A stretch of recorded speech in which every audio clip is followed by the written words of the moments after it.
इससे पूर्व के वीडियो में मैंने आपको द्वादश पाठ के प्रथम पेज पे जो बातें थी वो बताई थी कि 10 बच्चे स्नान करने के लिए नदी में गए।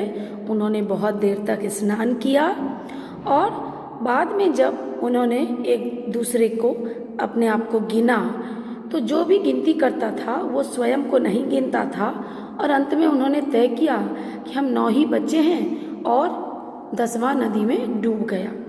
और ये सोचकर कि वो दुखी और मौन होकर बैठ गए। उसी समय वहाँ से एक बटोही यात्री ट्रैवलर सब एक ही हैं उधर से होके गुजरा। तदा कश्चित पथिकः तत्र आगच्छत, तब कोई पथिक वहाँ पे आया।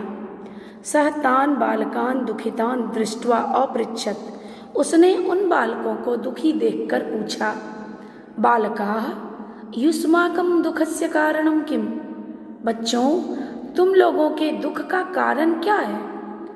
बालकानां नायकः अकथयत, बालकों का जो ग्रुप लीडर था उसने कहा, वयम 10 बालकाः स्नातुम् आगताः, हम लोग 10 लड़के नहाने के लिए आए। इदानीं 9 एव स्मः, अब 9 ही हैं। एकः नद्यां मग्नः इति, एक नदी में डूब गया, यही बात है। पथिकः तान अगणयत, पथिक ने उन लोगों की गिनती की। तत्र 10 बालकाः एव आसन, तब 10 बालक थे। जब पथिक ने गिना तो वो 10 पूरे होते थे।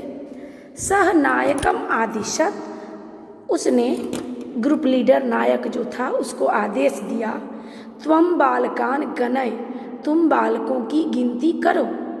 सह तु 9 बालकान एव अगणयत, उसने भी 9 ही बालकों की गिनती की। तदा पथिकः अवदत, तब पथिक वो बटोही जो था उसने कहा, 10मः त्वम असि इति, 10वें तुम हो बस।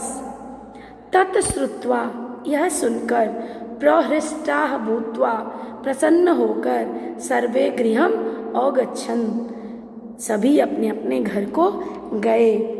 ये कथा जो है इससे वास्तव में आपको संस्कृत की संख्याओं का ज्ञान कराना है 1 से 10 तक। तो 1, 2, 3 और 4 इनका अलग अलग लिंग में अलग अलग रूप होता है, जबकि 4 के बाद की संख्याओं का सभी लिंगों में एक सा ही रूप होता है। जैसे पुल्लिंग में एकः, स्त्रीलिंग में एका और नपुंसक लिंग में एकम।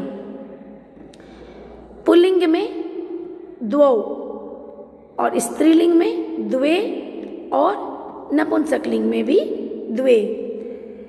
फिर पुल्लिंग में त्रयः, 3, स्त्रीलिंग में तिस्रः, 3 और नपुंसक लिंग में त्रीणि, 3। पुल्लिंग में चत्वारः, 4, जबकि स्त्रीलिंग में चतस्रः और नपुंसक लिंग में चत्वारि। इसके बाद की संख्याएं जो हैं सभी लिंगों में एक जैसी होती है। अब अगले वीडियो में हम प्रश्न उत्तर की चर्चा करेंगे। धन्यवाद।